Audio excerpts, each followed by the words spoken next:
All right, if you don't mind, I'm going to introduce Sister Jerkins, although she don't need no introduction. She's part of us. We're glad to have her as part of us. But I'm going to read her bio that she has here for us. Sister Lisa Jerkins' bio. Sister Lisa is a native of Kansas City, Missouri. She is the youngest of 7 children. She jokes that the family was not complete until she was born, number 7, God's number of completion. Alicia started her cosmetology career at Williams House of Beauty under the ownership and mentorship of Maud Williams. I think I said that name correctly. The Lord blessed and sustained her hair business to be able to provide for her family through the many women she served. Through the least time of life, she'd been married, divorced, is a mother of a beautiful daughter and a handsome son, and a grateful grandmother of 3 beautiful granddaughters. A beauty shop owner, a entrepreneur of several home-based businesses as well, has served the Lord in several ministries at Gethsemane Baptist Church.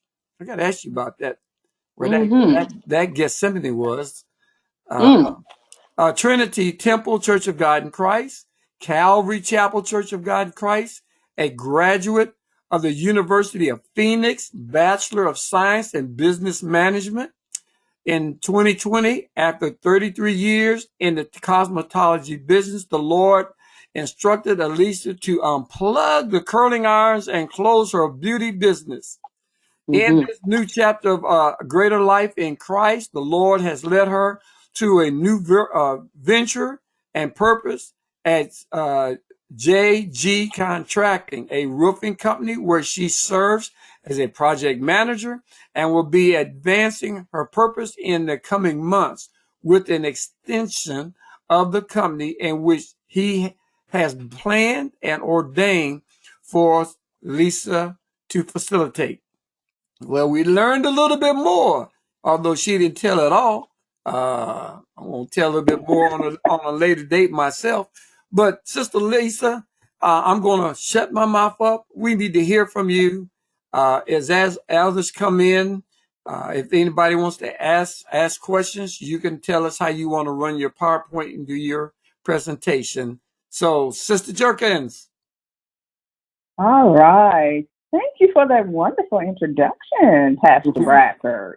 And thank you all for welcoming me and giving me the opportunity to come to you this evening and present to you what's above, the importance of a good home roof.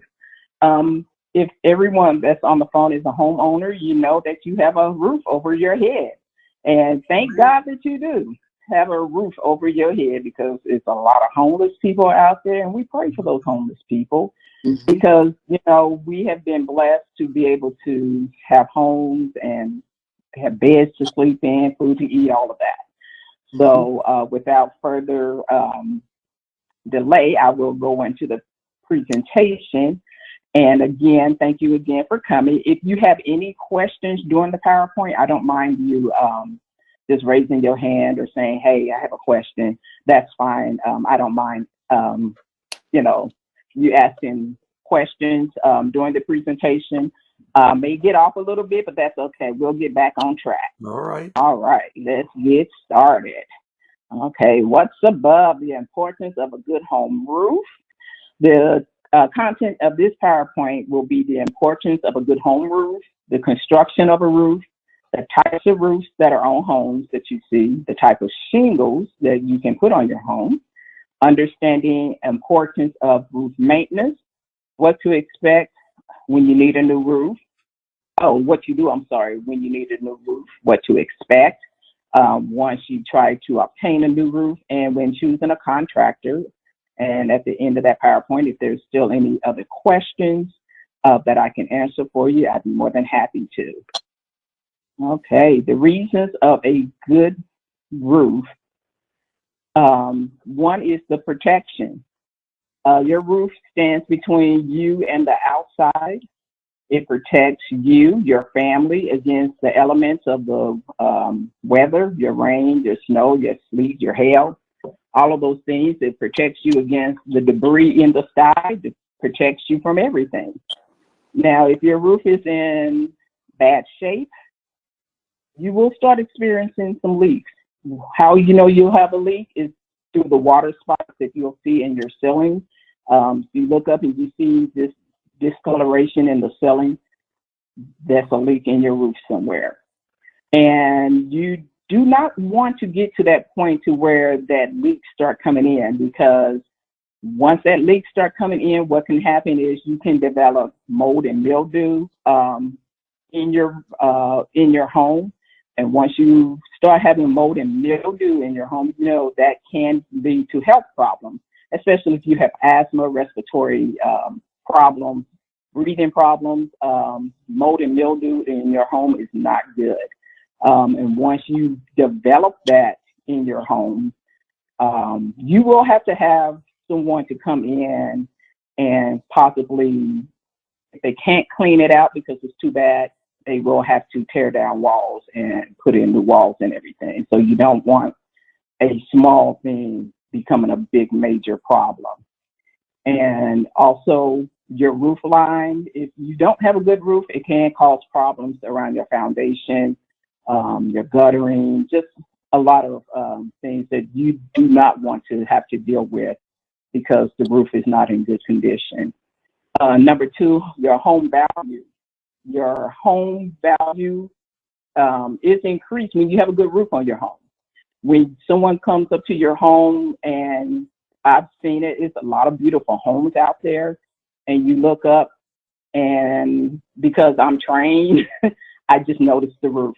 And it can be probably a 10-bedroom home out in Leawood like I saw today, and the roof was old. It was bad looking.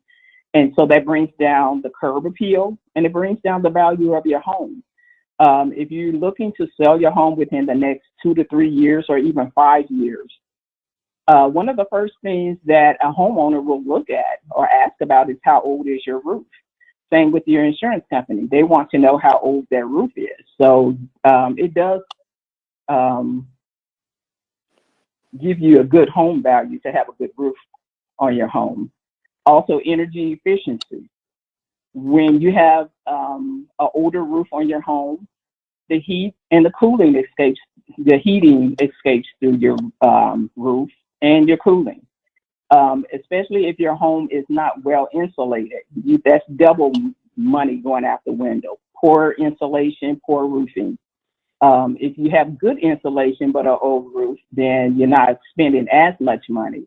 But it is more efficient for you to have good insulation and a good roof, because your home will be cooler in the summer, warmer in the winter, and you don't have to worry about turning your thermostat up or down to be comfortable in your home when you have a good roof on there.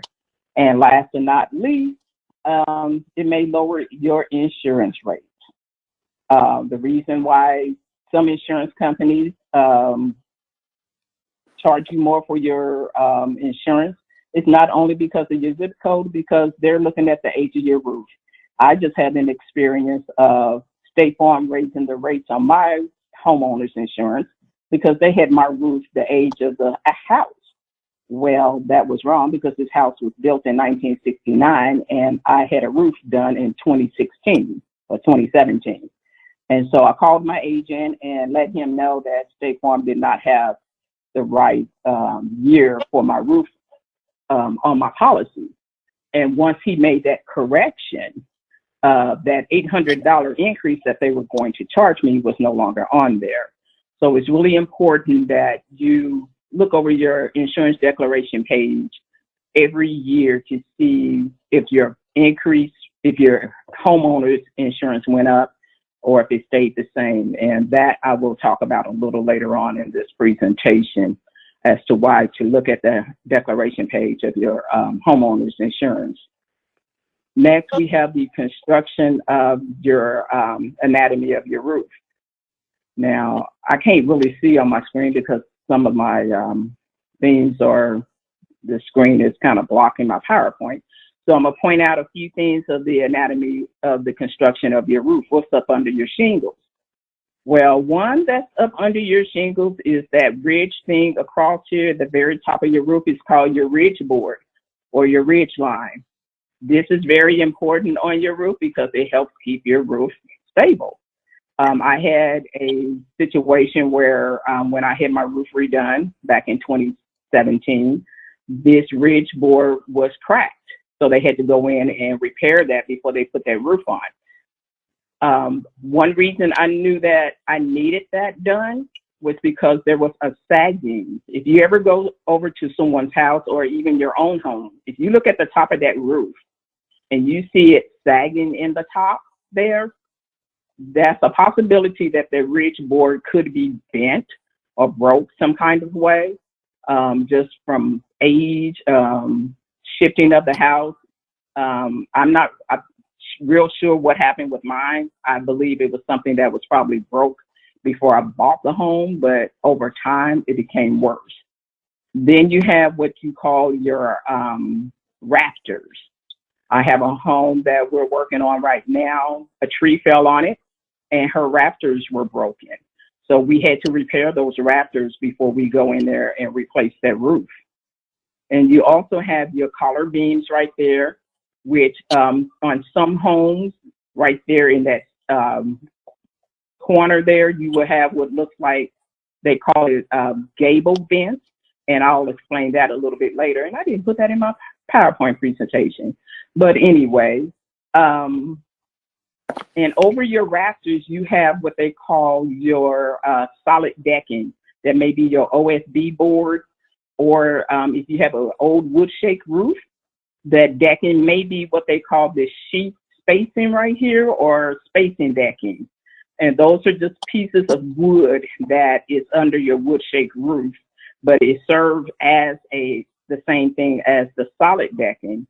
A lot of homeowners have gotten away, roofers have gotten away from that space sheathing or space decking, simply because solid decking is a lot more durable, it's a lot safer, and more homes or homeowners are getting away from that old, what they call wood-shaped shingle roofing, which I will show you later on in the PowerPoint.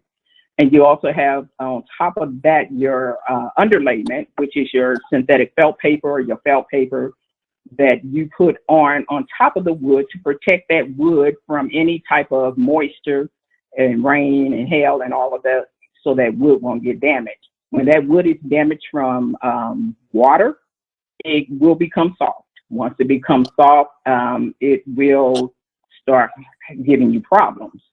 You don't want soft wood up there on your roof. And then on top of that underlayment, you have your shingles and you have your vent pipe flashing. But your vent pipe flashing is for the metal that we put around the bottom of your pipe. You get that roof taken off, that flashing, it should be replaced because over time, like everything else, it breaks down. And water can come in around those vent pipes, your furnace pipes and all of that, even around your chimney. Some of you may have chimneys in your home and there's flashing around your chimney. If that flashing is old and has deteriorated over time, that flashing will need to be replaced when you have your roof done. And that's very important when you go and have a new roof done, whether you get it totally torn off or you have shingles put on top of shingles, which we can discuss that a little later in the presentation as well. And then we have your valleys here. On a roof, you can have your open valley or your closed valley. Right here on this particular one is the open valley, which is your metal stripping right there between your two roof lines, where your first plane and your second slope meet right in here. Let me see. Oh, and then we have the fascia board, which is somewhere over there. I'm sorry, this PowerPoint is in the way. I can't get it out the way, Pastor Bradford. How do I do that? But anyway, that fascia board is where you would hang your gutters. That is very important on your roof because once you put that, when you put your roof on, and we put the, oh gosh, what's the word I want to use? Not the decking. Oh, I can't think of my word that I want to use right now, but drip edge. When we put that drip edge around your fascia board, that drip edge protects that wood, that fascia wood, from rotting out. So when it rains and that water is coming down the slope of that roof, it goes into that gutter. That drip edge, which is a metal or synthetic fiber that goes around your fascia board that protects your wood on your roof so it doesn't rot out when it rains, and the moisture won't get to that wood that's right there. Let me see. And then you see what a skylight is. That's kind of obvious. And let me see, did I miss anything else? That's it on that one. Okay. And right here, you have your different roof designs. Some of you are very familiar, have your gable roof and then your box gable. Some of you have your gable roof, which your dormer, that's what that little window is called, that has the shingles over your dormer windows. Then you have your hip roof, which is your four-sided roof. Some homes, so it's a combination of your gable and your hip roof. Today, when I was out canvassing, I saw a home that had this mansard roof, which part of it was mansard, and then some of it was your box gable. It was just a combination of roofing styles on one roof. And some roofs, which is a lot of your commercial roofs or your flat roofs, which is another whole different roofing design on there. Okay, so we have the types of roof shingles that you may see when you're driving around. You'll have this first one is your tile clay roof. The second one is your architectural composite asphalt roof. And then on the third one, you have your corrugated metal roof, which looks pretty similar to this tile clay roof right here. And then you have your slate, which is a heavy slate material that's actually that people put on their roof. This is your metal seam roof. It looks kind of similar to your tile and your corrugated metal. But it's just a little bit more fancier metal. And then this is what you call your wood-shaped roof here. And these are the types of roofs that you will see on the homes. I put these pictures in just so it gives you a better idea of what you're looking at when you're looking at your shingles on your roof. This is your architectural shingle. It's a 30-year shingle that we put on most homes. It's better than a 3-tab because it really does last up to 30 years. You'll get a good wear and tear out of this shingle. We really recommend this shingle if you are not wanting to get the least roofing, but not the most expensive one either. This is a very good shingle that Owens Corning, Gap, and some of the other companies that we use. This is a good shingle to go with. And then you have what we call your standing seam metal roofs. These are becoming more popular. People are investing a little bit more money in their shingle and not getting just your regular composite type shingle. They're investing in your metal roofs. Also, you have more of your clay tile roofs coming up in this area. Your clay tile with more of your southern, southwestern look, like New Mexico, Arizona, those areas of the country, California, that where they get a lot of heat, and this type of roof holds up very well. Normally, the clay tile roofs, I believe, last up to 50 to 80 years. The only thing that will mess that roof up is high winds. Hail doesn't hail damage very easy.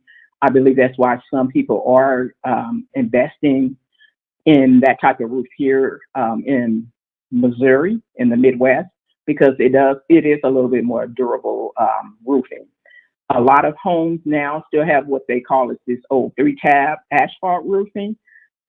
This shingle really only lasts about 15 years, 20 at the most. I know a lot of people try to hang on to them, but they really wear out quickly. They also, if there's a windstorm, they tend to rip off pretty easy. And then you have your slate tower roof, which is, like I told you earlier, is your heavier shingle. You really have to have a very good roof line, a very strong foundation to hold this roofing up.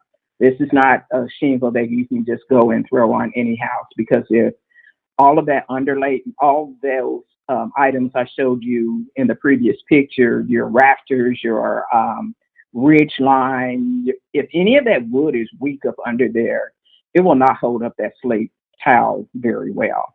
And then we have this wood shake here.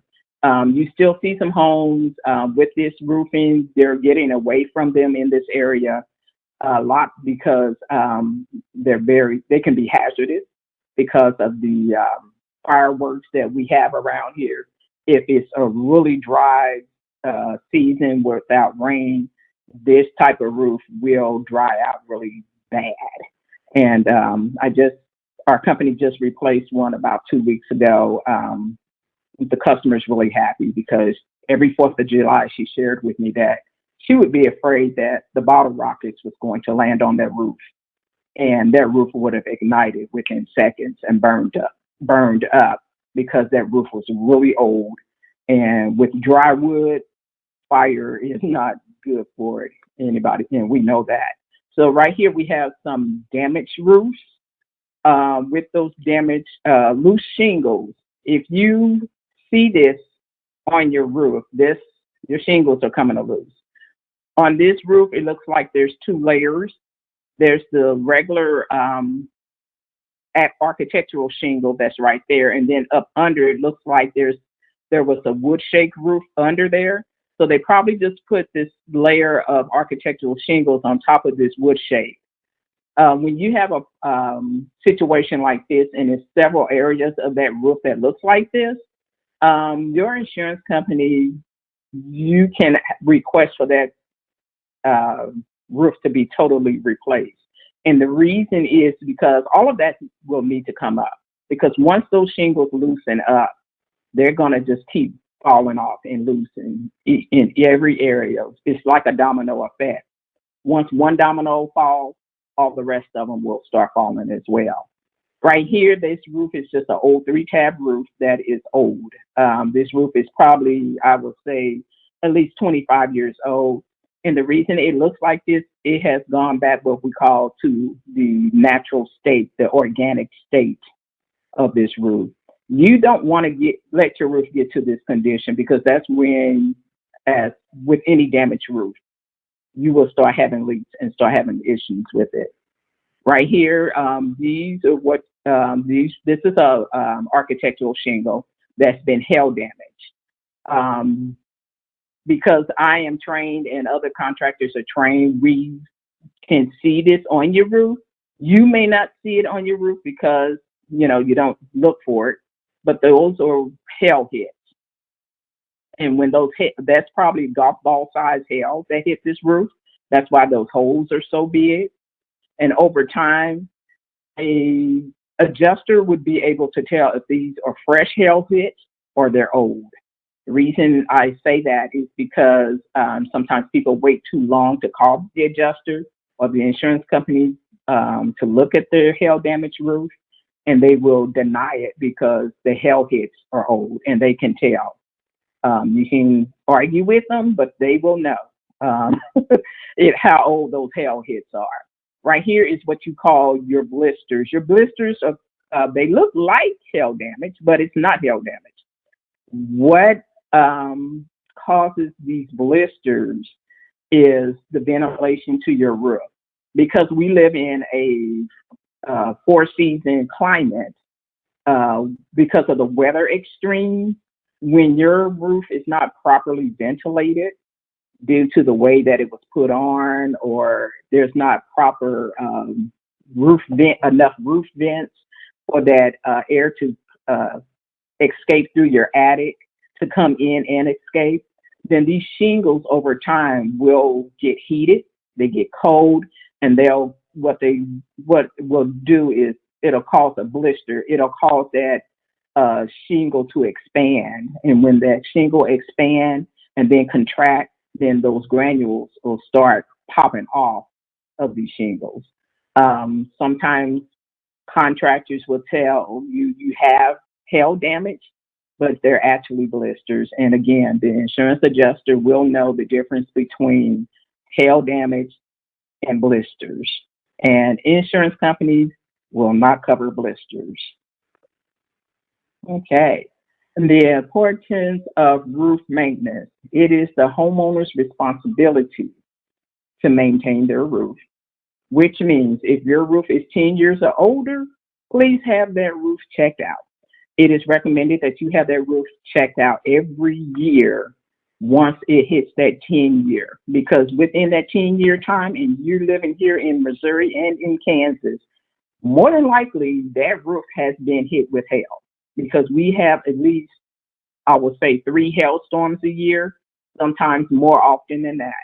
And no matter what size that hail is, whether it's a dime-sized hail or golf ball size hail, your roof is going to get impacted with those hail dents. And once that roof starts getting that hail damage on it, it loses the granules on those shingles. So we suggest that you have that roof checked every year once it hits that 10-year mark, especially if it's a 3-tab. Have your roof checked out by a professional contractor. The reason we suggest that you do not want to get up on the roof and try to check it out yourself. It is dangerous. We have professionals that will get up on that roof that are trained to walk that roof, and they can take pictures and show you the hail damage or any other damage that might be happening to that roof, such as your blisters and other things that's going on. Also have your roof checked after a hailstorm, windstorm. Even if it's less than 10 years old, if they say, hey, there was golf ball size hail in the area, get that roof checked out. And the reasons you want to keep that roof checked out, you want to avoid the leaks. Like I said earlier, when you're in your home and you see the discoloration in your ceilings or along the wall, there's a possibility that the rain is coming in some type of way. Those shingles may be lifted a little bit. They may not be totally, completely blown off. But even if they're lifted and there's wind-driven rain going up under those shingles, that water, that moisture is staying up under those shingles onto that felt paper, and that moisture just sits there. And once that moisture just sits there, then it'll start, eventually water will find its way in. I don't care how good, you can have a good roof, but water's going to find its way somewhere in your home. And also, you want to check your roof because what's around your roof? Insurance companies, if they see that you have a lot of trees around your roof and something happens to that roof, such as a tree fall on it, some insurance companies have been known to deny homeowners money to pay for their damaged roof because they say it is the homeowner's responsibility to keep those trees pruned, to keep those branches cut away from your roof. So if you have a lot of trees around your home, you might want to check to make sure those branches are not overhanging, covering up your roof. For the simple fact that if they are laying on your roof, those branches will, again, damage those shingles. The adjuster will be able to tell if those tree branches is the reason why that roof is damaged, because those branches will, over time, start knocking the granules of the asphalt shingle off that shingle. Also, it will build up. I know you've seen those roofs that look like the green algae looking stuff. That's from a lot of vegetation and trees being around your roof. And that stuff grows over time, and it's a mess to deal with. and it does not look good. It really ages your roof and makes it look bad. And then you also the importance of your roof maintenance. If you have a roof put on from a roofing company and they give you a warranty on that roof, if something happens in that shingles, you start getting some leaks, look at their warranty that you get from that roofing company, because they will come out, most of them will come out and honor their warranty and repair that roof. You don't have to call, someone else to repair that roof for you. If that company is a legitimate company and they're still in business, they will repair that roof for you. Okay.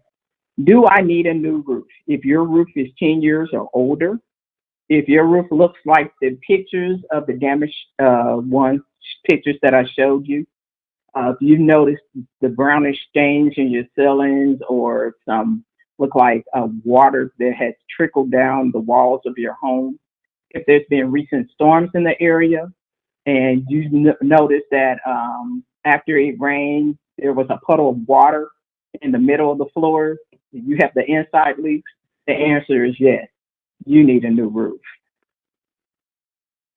And when and how to file a claim on your insurance claim for your roof. When to file an insurance claim is when you have that roof checked out and your contractor or you even see yourself find shingles in your yard. You need to call and file an insurance claim.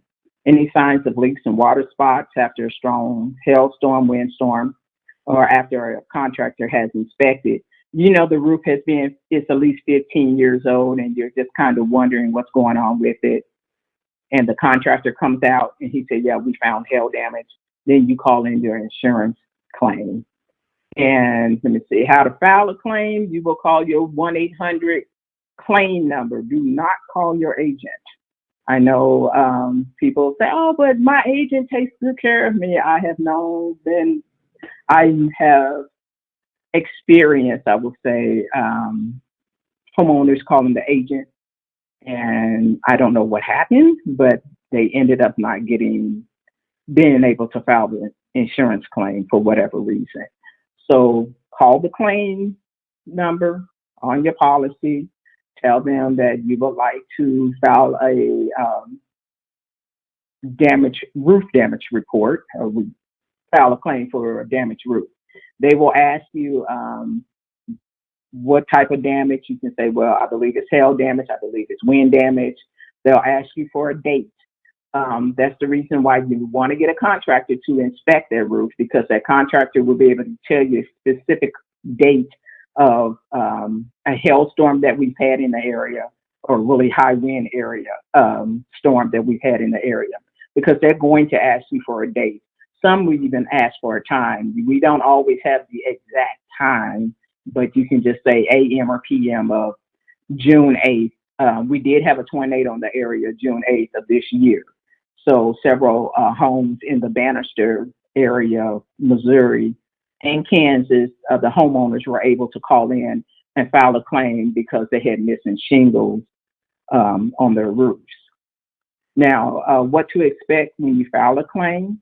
After you have a professional contractor inspect your roof and you have called in a claim, the person that takes your claim will give you a claim number from the insurance company, and then they will let you know that an adjuster will be calling you.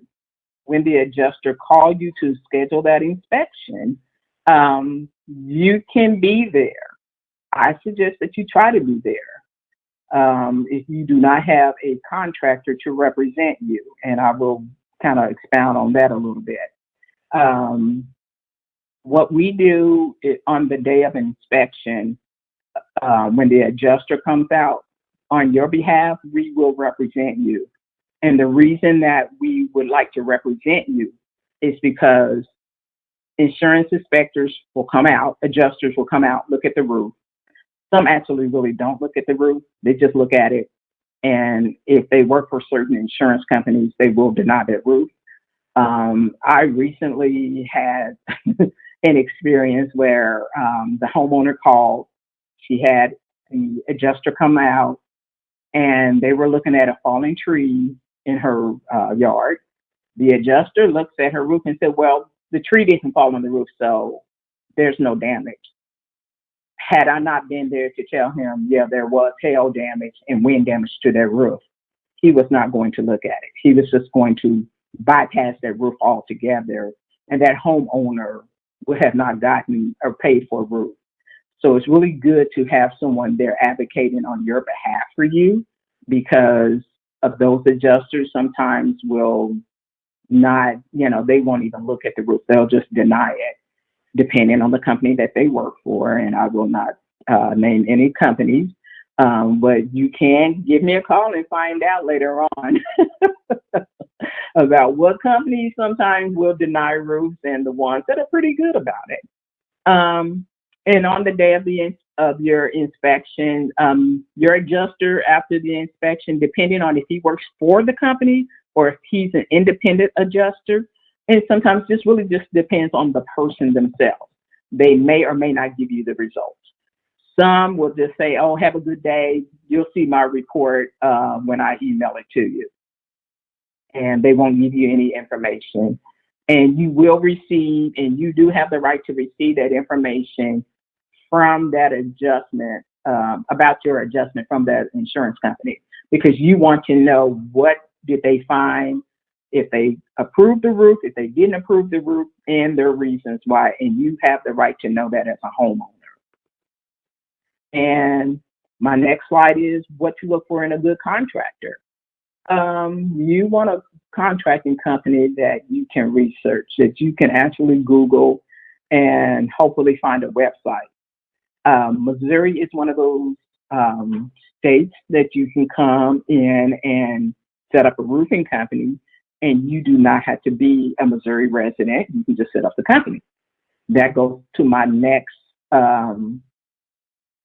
point of, are they a local company? You prefer to have someone that is a local company, because if they offer some type of warranty or guarantee work, you can call them up and they will come out and take care of that problem for you. And you will also want to know what type of guarantee do they provide. Do they provide a workmanship guarantee? And how long is that workmanship guarantee? Do they provide repair work? What are the things that they guarantee their work on? Will they? Would you be able to call them once they put the roof on and you see maybe a piece of drip edge that's hanging off? Would you be able to call them and say, hey, I need a piece of this drip edge to reattach? Will you get a number that's been disconnected, or will you be able to reach a roofing company? Because it's been known that when we've had big storms here, roofing companies from different parts of the United States will come here, put on roofs for a little bit of nothing, and disappear. And when you have problems later on down the line, you're not able to find them. That's why it's really good to work with a local company and find out what type of guarantee do they guarantee their work, and what type of guarantee they give you. And do they take care of the paperwork?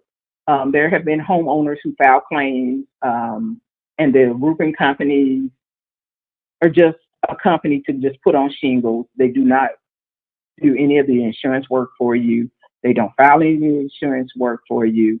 You have to figure out that stuff on your own. So you want to know, are they able to take care of the paperwork? Because when you are having a new roof put on, and such as a company that I work for, when we pull those shingles off, and there's other damage under those shingles, such as those rafters being broken, that decking being soft, or especially if it's the whole roof and all your decking is bad, because, it's the original roof. 30 years ago, they used felt paper that's like tissue paper. So that stuff is wet. It stays wet. And over the time, that decking, that OSB decking, that sheath decking that I showed you in the previous slide, will start getting soft. And once they start getting soft, it'll start basically rotting. But we don't ever want to use that word rotting to the insurance company. So you didn't hear that word. So we take care of the paperwork because we can go back to the insurance company on your behalf and say, hey, this is what's going on under the homeowner's roof. We need for you to take care of it. And sometimes the insurance companies may fight it, but so far I've had claims where the insurance companies will go on and pay for it. And you want to know if the company that you're dealing with, if they're licensed and bonded. You don't want anybody on top of your roof that is not licensed and bonded, especially bonded, because if they fall off their roof, or in insurance, because if they fall off that roof, then they can potentially try to come back and sue you. You don't want that. You want to make sure that that company has workman's compensation, workman's liability, all of those things in place before you sign that paper. Okay, and you want to know if the contractor can tell you how their process go from the beginning to the end. Will they meet with the adjuster? Will they help you file the claim? Will they do the paperwork? What to expect the day your roof comes on? Will they, walk you through every step of the process that they're going to do with you from the beginning to the end? Will your project manager or whoever sells you the roof, will they be involved in that situation from beginning to the end? Some are not. Some are totally just salesmen. They're going to give you a roof, and once they get your money, they're gone. You won't hear from them again.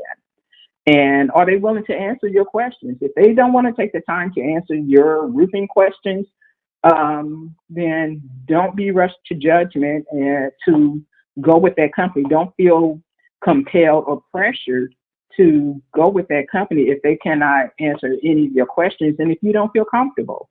There's I think 300 roofing companies in Kansas City, Missouri. Some are great, some are not. So, if they're not willing to take the time to answer your questions to get your business, then I would not probably deal with them. And then hire the company not based on just the price.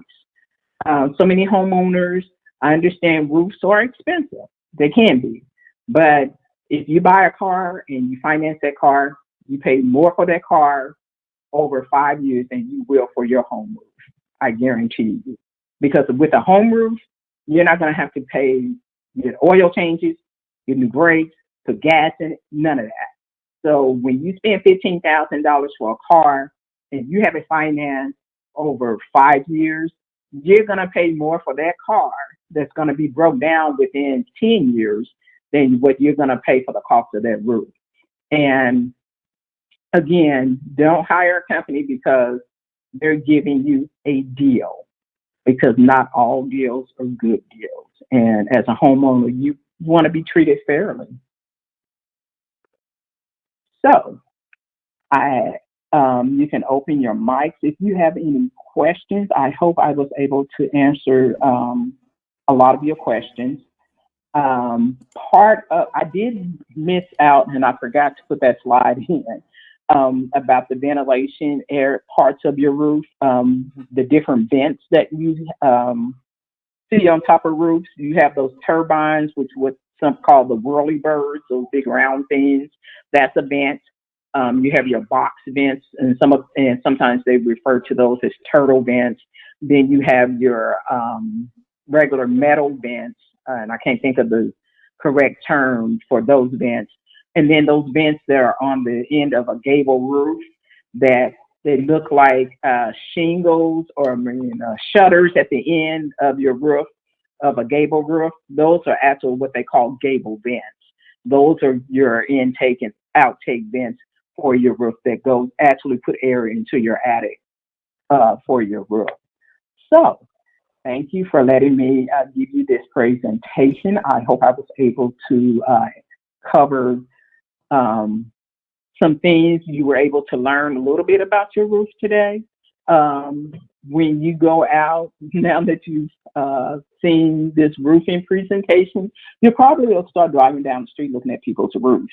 And if you do, please be careful not to run into any cars or run up in anybody's yard looking at their roofs.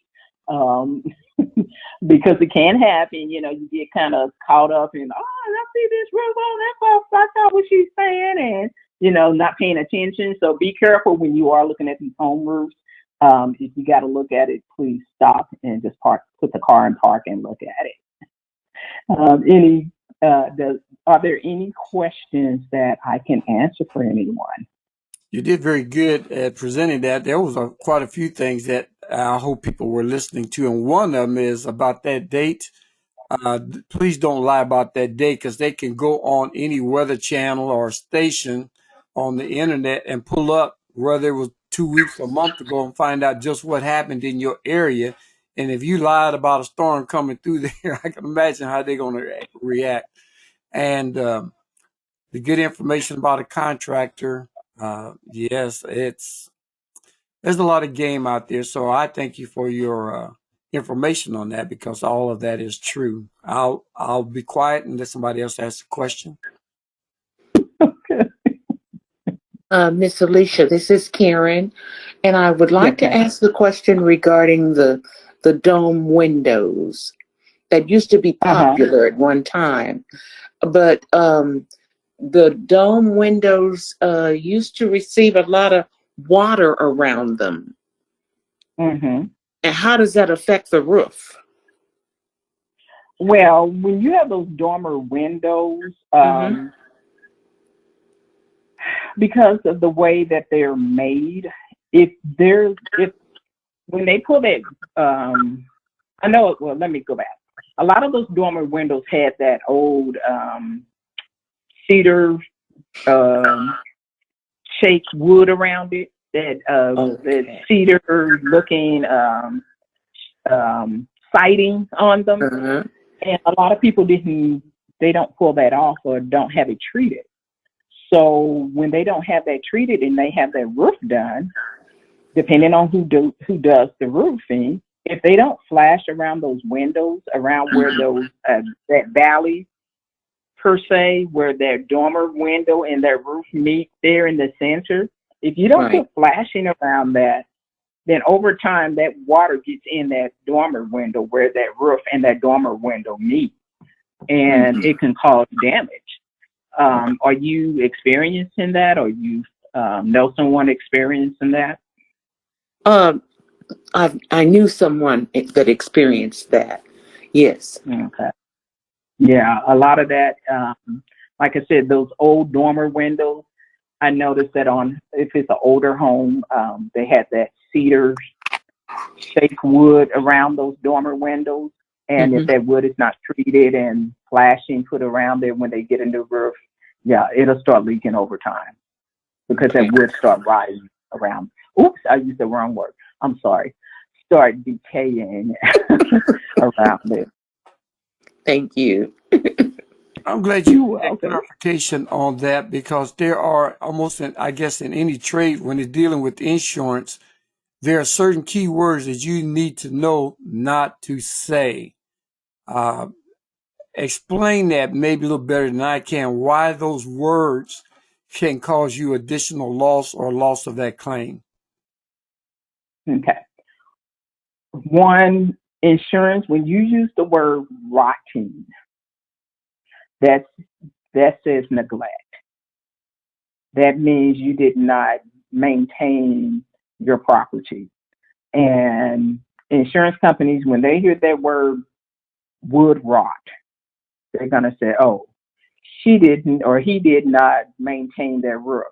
They did not go up there and seal that, maybe seal those gutters properly or replace those gutters. They did not paint. They did not do the steps that it takes to keep that wood from rotting.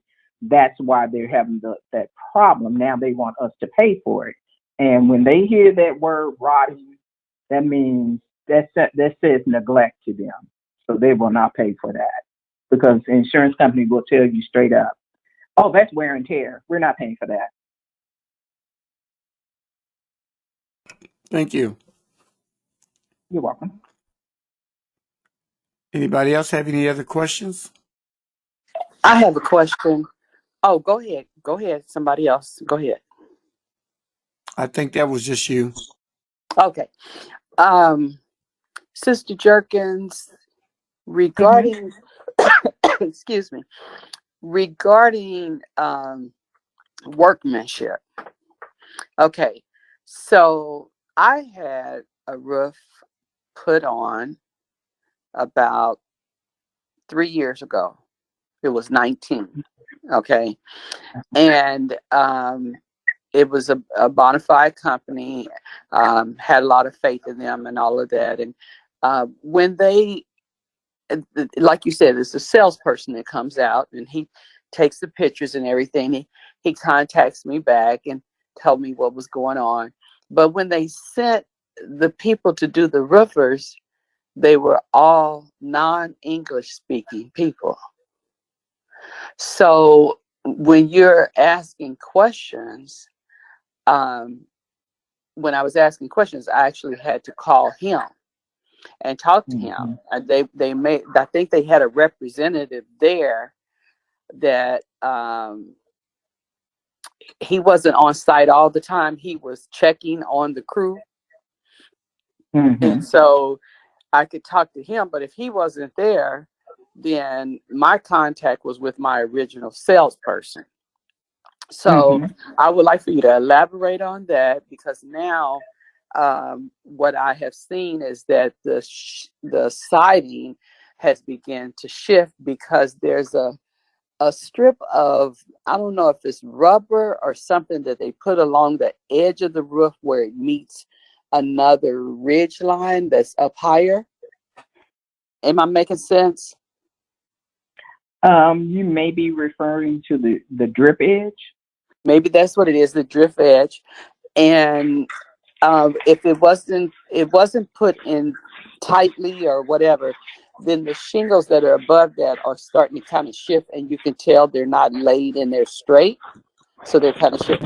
So I guess I want you to elaborate on the workmanship, the crew, and then also uh, calling them back to have them come back and correct the work that they should have done correctly in the first place.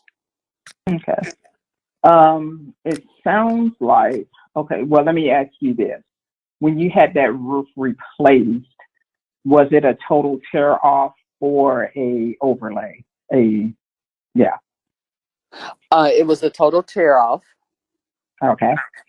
And how many layers do you know that they tore off? One. Just one. Okay. Very good. Um. Well, where can I start? Well, with the crew the company I work for, I'll put it like this. Mhm. Um, I'm the project manager, Mhm. and being the project manager, I'm with you from beginning to the end. No, right. I'm That's. there to inspect the roof. I'm there to help you file the claim. I'm there to meet with the adjuster.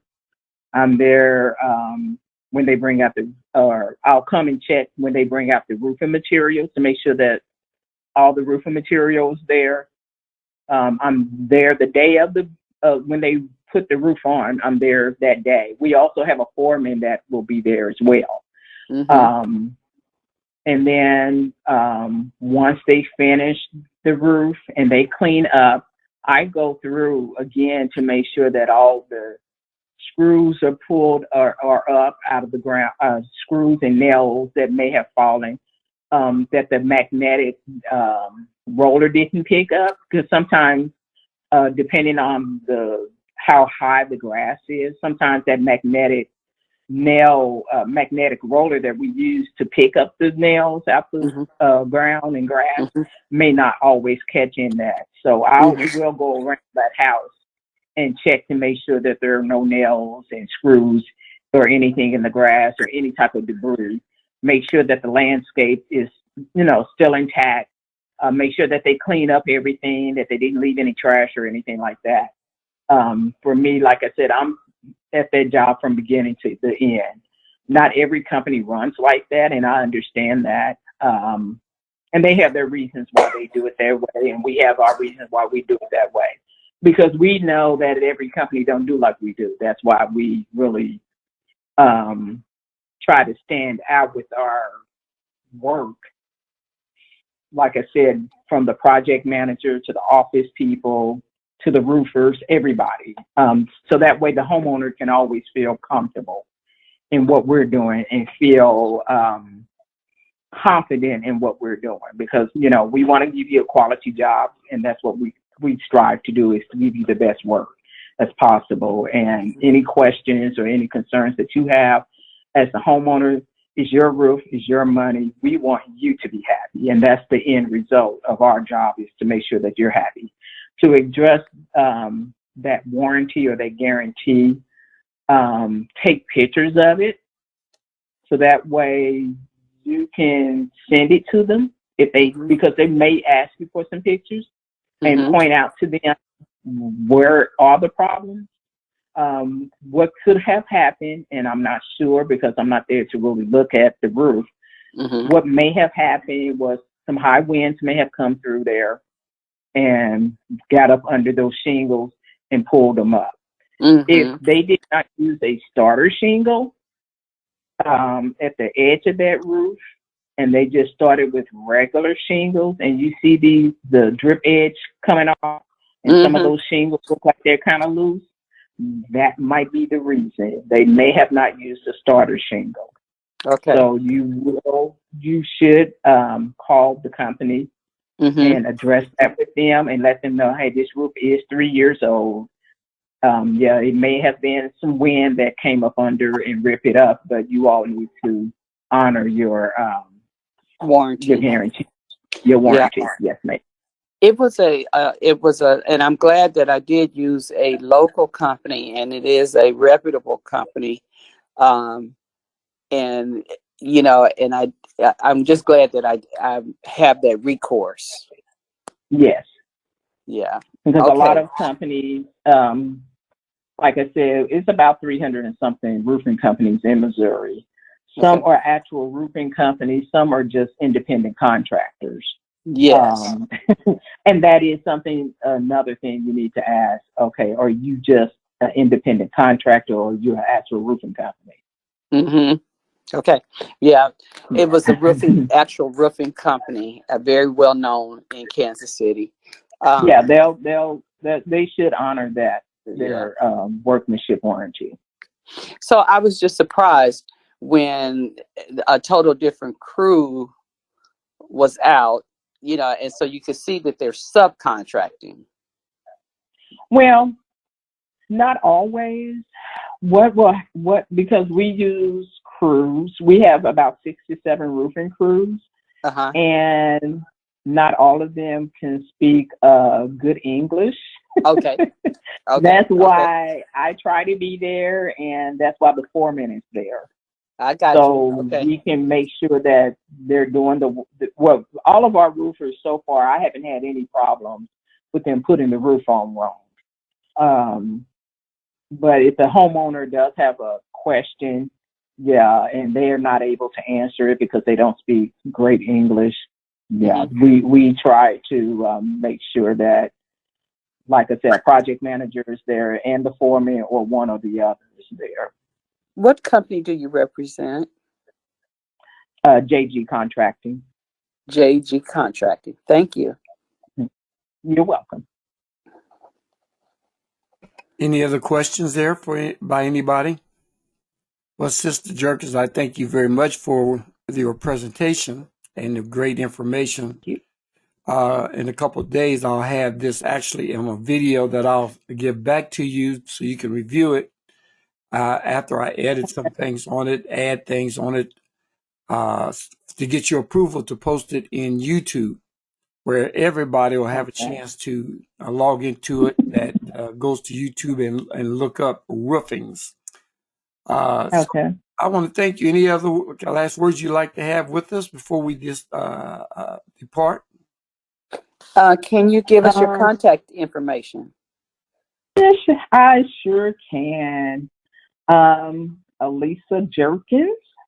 I work for J as in Jesus, G as in good, JG Contracting.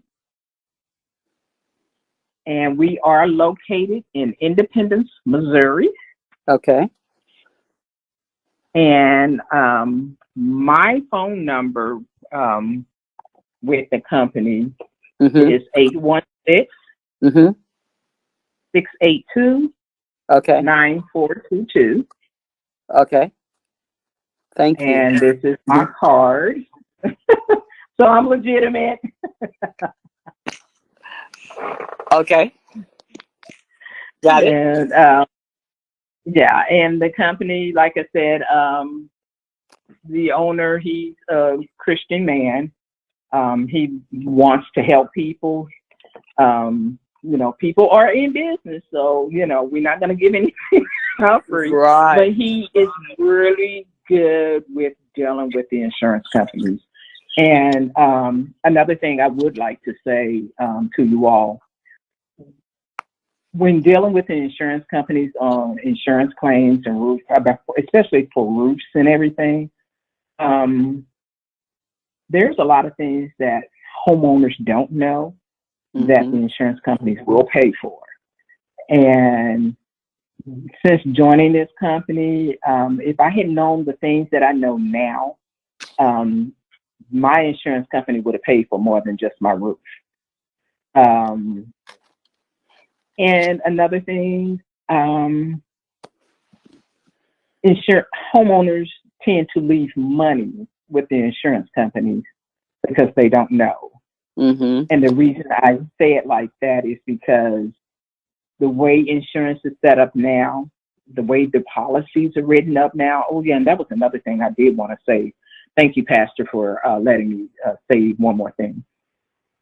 Oh, gosh, I was taking up a whole hour. I wasn't planning to do that. Look, when you look at your insurance policy, make sure that you have a RCV policy, your recoverable cash value, recoverable appreciation value policy, versus ACV, which is your actual cash value policy. The difference is your recoverable cost value policy. If anything happens to your home, the insurance company will pay for your home to be replaced. The recoverable cost value. If your home is worth $100,000, you want to make sure that that policy is the recoverable cost for you to be able to replace that home is at least $200,000 to $300,000. Because when you bought that house back when you bought it and it was worth $100,000, something happens to that house now, you have to tear it down and rebuild. You won't be able to rebuild that house for $100,000. You want to be able to have enough money to rebuild that house for the cost of rebuilding in today's time, today's money. And the only way you would be able to get a new roof if you have a RCV policy.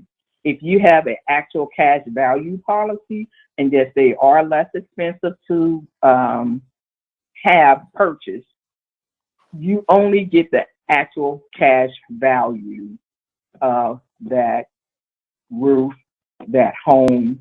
If that roof is $7,000, your deductible is $4,000.